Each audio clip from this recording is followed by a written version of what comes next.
Who thought we'll ever have to compare an itel phone to a Redmi phone, especially around the price point where Redmi has clearly dominated for years? I guess the smartphone landscape has evolved over the years and itel is clearly matching up. You will understand why I say they are matching up if you watch this video to the end. Hello and welcome to the channel. I'm Audu and all we do here is review smartphone and other type of tech gadgets. I reviewed the itel RS4 and Redmi 13 in separate videos.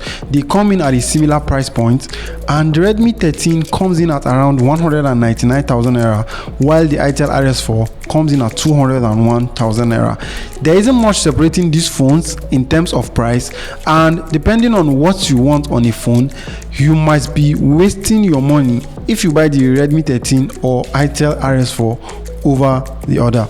Now in this video we are going to break down everything you need to know, so you are going to be able to decide which phone is the best value for money for you. But before we dive deeper, what do you prefer on a smartphone? I'm curious to know. Are you someone that prioritizes performance over camera like me, or maybe camera over performance? Let us know in the comment section. Now inside the box of both phones you are getting a TPU case, a 45 watts charging brick inside the itel RS4 box, and it's a 3 watts charging brick inside the box of the Redmi 13. You are getting a USB-C to A charging cable in the box of both phones, and you're also going to get a SIM ejector tool inside the box of both phones. There are some paperwork inside the box of the Redmi 13, but you don't get that in the box of the itel RS4. That's it for the content in the box of both phones. The itel RS4 has a plastic finish at the back, while we have glass at the back of the Redmi 13. Glass is more premium, but plastic is more durable.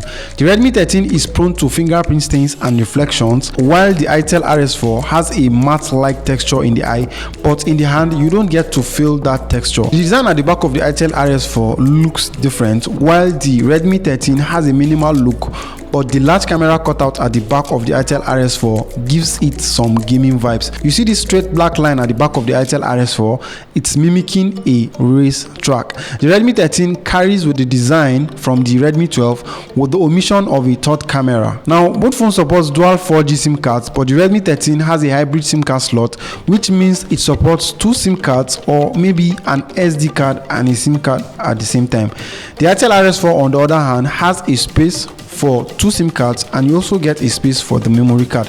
They both charge through a USB-C port, and you also get a headphone port on both phones. Now the headphone port of the itel RS4 is located at the bottom, while that of the Redmi 13 is located at the top. The itel RS4 has two speakers, one at the top and another one at the bottom, while we have a single down-firing speaker at the bottom of the Redmi 13. Now an area where the Redmi 13 shines and we don't get that on the itel RS4 is the inclusion of an IR blaster. Now the IR blaster lets you control electronics at home, maybe when you can't find your remote control, or you are somewhere that you want to control electronics and you don't have access to remote. Both phones are comfortable to hold in the hand with curved edges that don't dig into the hands. Now of course the itel RS4 is a bit lighter than the Redmi 13, but in terms of design I prefer the itel RS4. It's something a bit different from the common designs of budget phones out there.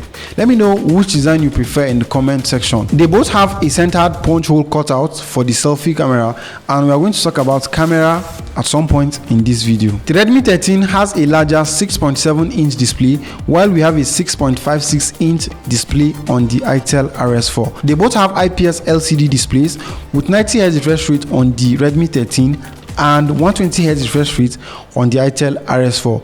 The resolution on the itel RS4 is the major drawback of the display. It's 720p, while we have a 1080p resolution on the display of the Redmi 13. Scrolling on both displays feels smooth, but the higher refresh rate on the itel RS4 makes it look faster in the eye. Color wise they are both warm, but I prefer the tone of the Redmi 13. It can also stream 4K videos on YouTube, while the itel RS4 can only stream videos on YouTube at 2K resolution maximum. Let us know in the comment section 720p and 120Hz or 90Hz with 1080p resolution. Which would you go for? The typing experience is also much better on the itel RS4 because it has a Z-axis linear motor that enhances the haptic feedbacks while you are typing on the phone. In terms of display, we have to give it to the Redmi 13 because it has a higher resolution than the itel RS4. Software is another aspect where you expect the Redmi phones to thrive because the Redmi 13 is running on Android 13 and HyperOS is the user interface. Now, I'm not going to lie to you, I had high expectations because it was my first experience on HyperOS. The itel RS4 on the other hand is running on Android 13 and itel OS 13 is the user interface. While the Redmi 13 has a lot going for it in terms of customizations, I feel it is affected by the ads that have taken over the interface. You can't scroll past maybe 2-3 minutes scrolling, you're just going to see ads popping all over the interface.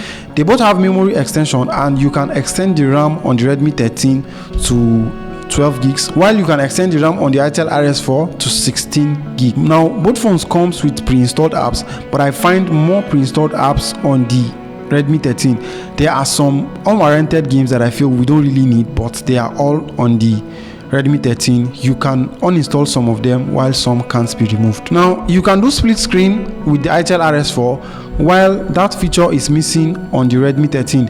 Now, it was kind of weird because Redmi are typically known for giving users this type of features, but I wonder why they decided not to include that particular feature in this phone. The software experience is much more stable on the itel RS4. I feel Xiaomi limited the fluidity of the HyperOS on the Redmi 13.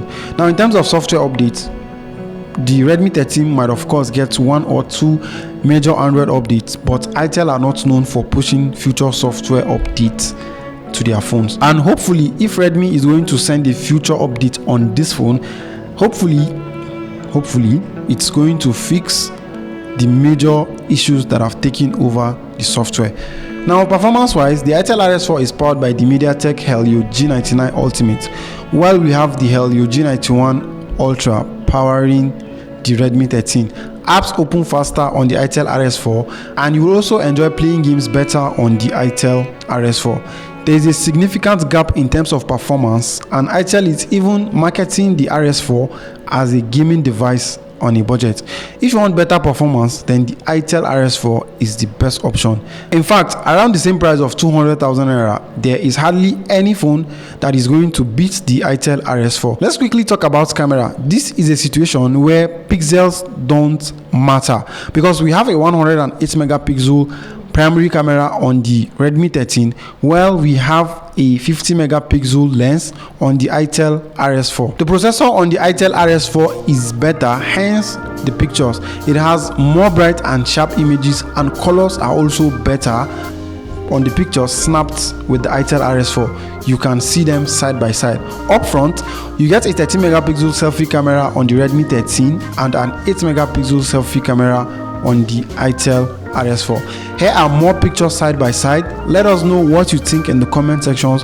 Which phone do you think snap better pictures? And you also need to know that I used the 108 megapixel option on the Redmi 13 and the 50 megapixel option in the itel RS4 to snap these pictures. In terms of battery, both phones have a 5000 mAh battery, but the itel RS4 supports 45 watts charging, and charging it from 0 to 100 takes roughly an hour, while the Redmi 13 supports 33 watts charging, and charging the phone from 0 to 100 takes around 1 hour 30 minutes. Now, the faster charging speed on the itel RS4 makes it takes the battery aspect of both phones, but in terms of battery life, I find them to be quite similar. You should expect 6 to 7 hours of battery life on both phones, and you can also expect a standby time of up to 3 days if you use the phone casually without turning on the internet. There you have it. The itel RS4 is the better value for money phone than the Redmi 13.